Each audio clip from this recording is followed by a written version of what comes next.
Viewer discretion is advised.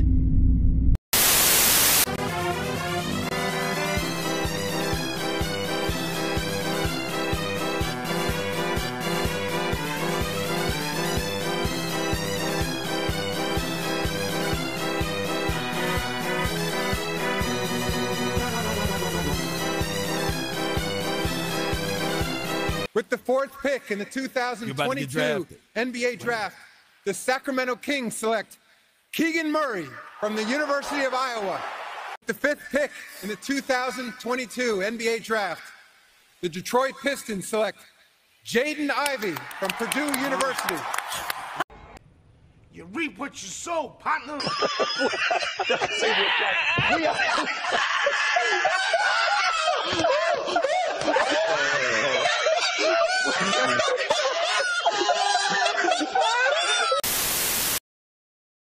Vivek Ranadive is an Indian business owner who made millions in the software industry. An Indian man involved in IT? You don't see that every day. He bought a majority stake in the team in 2013 after the Maloofs tried to screw the city of Sacramento like YouTube did to smaller channels. Kings. Boy, does 2002 trigger you much. 27 free throws for the Lakers in the 4th quarter.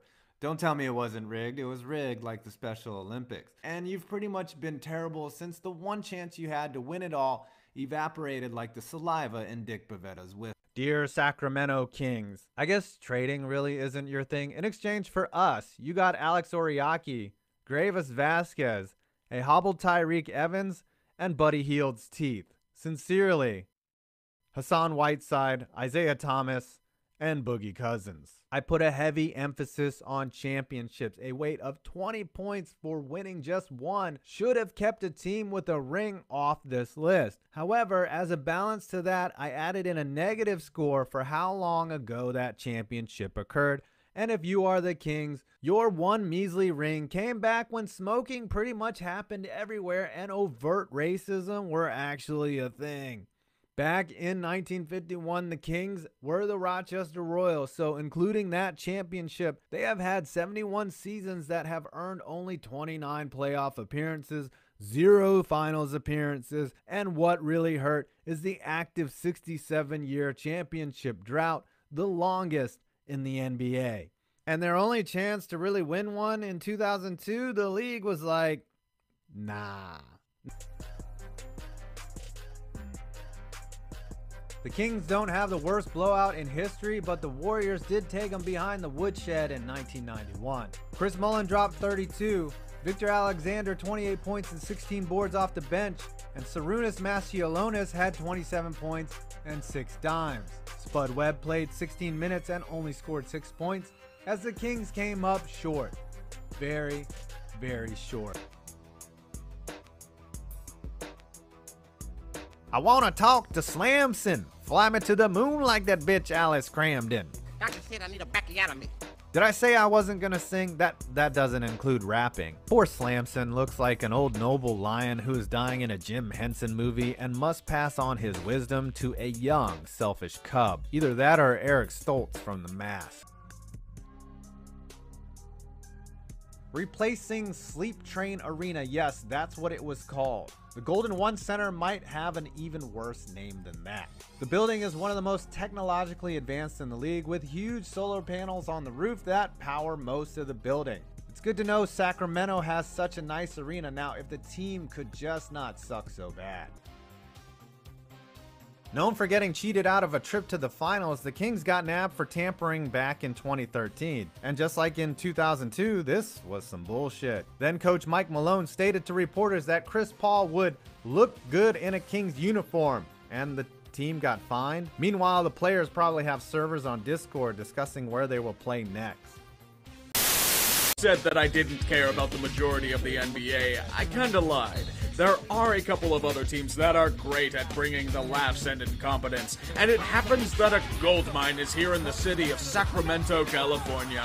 Meet the Kings, one of the greatest shit shows to have ever graced the arenas of North America. Allow me to tell a tale of drama and tension that the world hasn't seen since Hamlet. First, we have to start at the top of the food chain with their majority owner. Vivek Ranadive. He may only own 20% of the team, but the NBA requires a sole chairman of a franchise, so that's why he's at the forefront. Ranadive is someone who shouldn't be anywhere near a sports franchise. He is the embodiment of the absolute worst aspects of ownership: inexperienced, arrogant, meddling, stubborn, impulsive, and refusal to admit failure. Imagine that somebody threw Jed York, Dan Snyder, and Charles Wang into a blender. The result would be this man. The first big red flag came when he announced his new right-hand man as general manager. His first one was Pete D'Alessandro, whom Ranadive picked after selecting his head coach.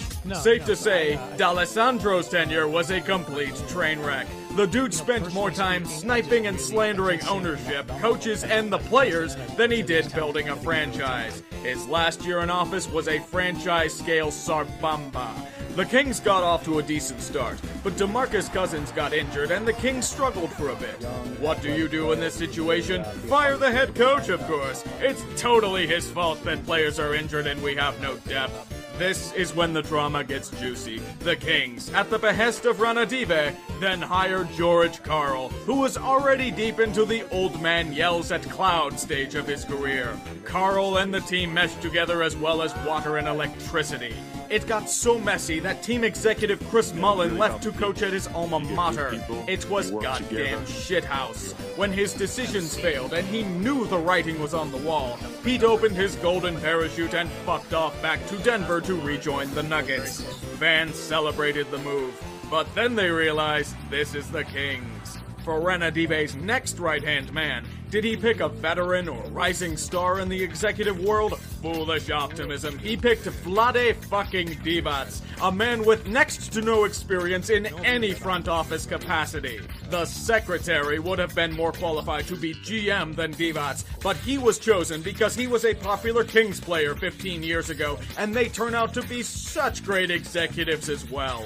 Divac is Sam Hinkie if he rode the short bus. The team has no direction, no roster plan, no real push towards any strategy. They just seem to make moves for the sake of making them. The Kings traded away one of the greatest point guards in the game in Isaiah Thomas to throw a shitload of money in free agency for 1 year of Rajon Rondo. They keep Rudy Gay around, the king of putting up a shit ton of points but adding no other value on the court. Instead of drafting support for Cousins, let's draft another goddamn center in Willie Cauley-Stein. In fact, sign another center in Costa Koufos to a pointless contract. Don't trade draft picks to get assets, that's crazy talk. Just trade them to shed salary. You need to pay for Rondo and Rudy Gay. When your team sucks that year, trade down for more picks. Invest those picks in more goddamn centers. Not even any good ones, mind you. Guys like Georgios Papagiannis? That dude wasn't even projected to be drafted in the first round, and you pick him 13th? It's obvious that Vlade Divac is mostly acquiring Vlade Divac clones. The dude is, at best, a total puppet for Ranadive and his ambitions. Otherwise, it looks like the guy has no idea what the hell he's doing. All of this leads to one grumpy superstar in DeMarcus Cousins. When Cousins is pissed, the earth trembles at the tantrums he unleashes. I'm not exaggerating either. For all of his talent and skill, Boogie Cousins is fucking cancer. I was still talking. Real fucking issue. Don't ever mention my brother again. You don't know my fucking brother.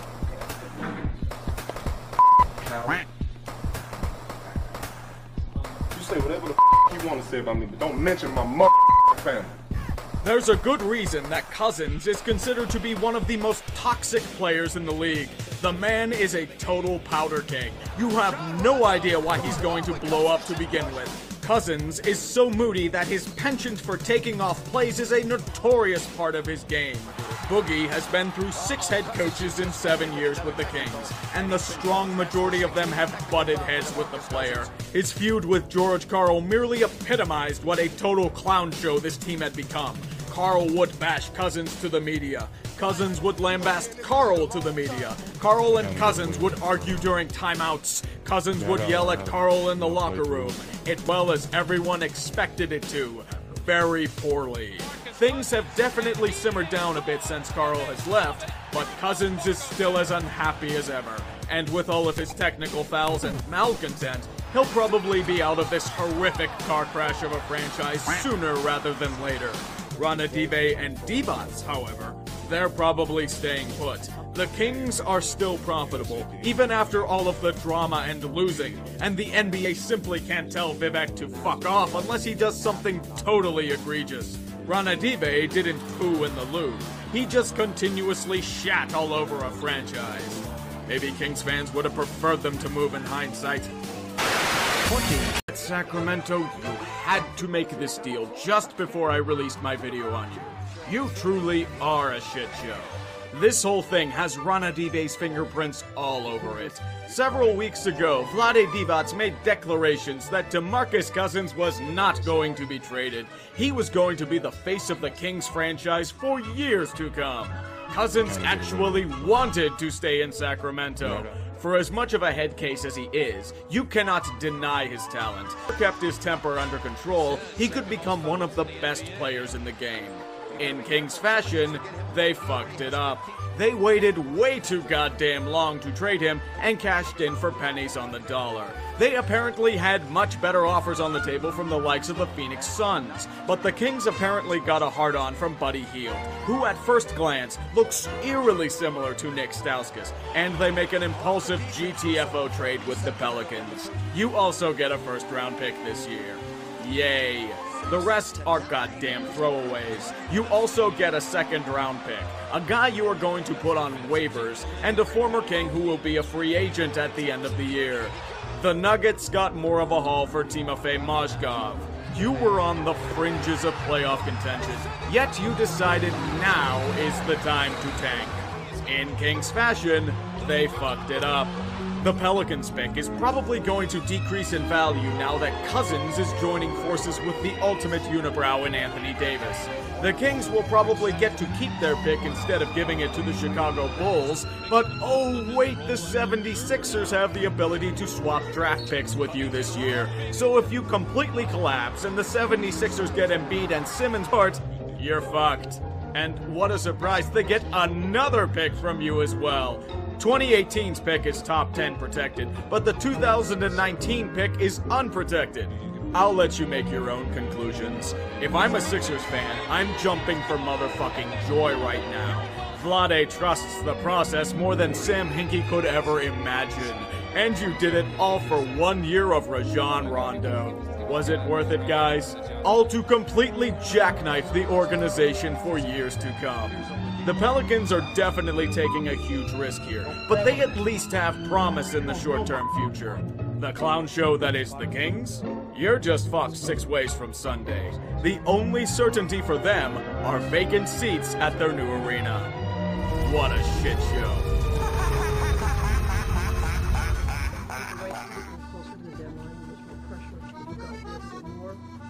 We will get, probably, most likely we will get less. Because I had a better deal 2 days ago. Than what you got now? Yep. You had a better offer because Talk to those agents, please. What they say. So what? I don't want to go in details. I don't want to discuss it.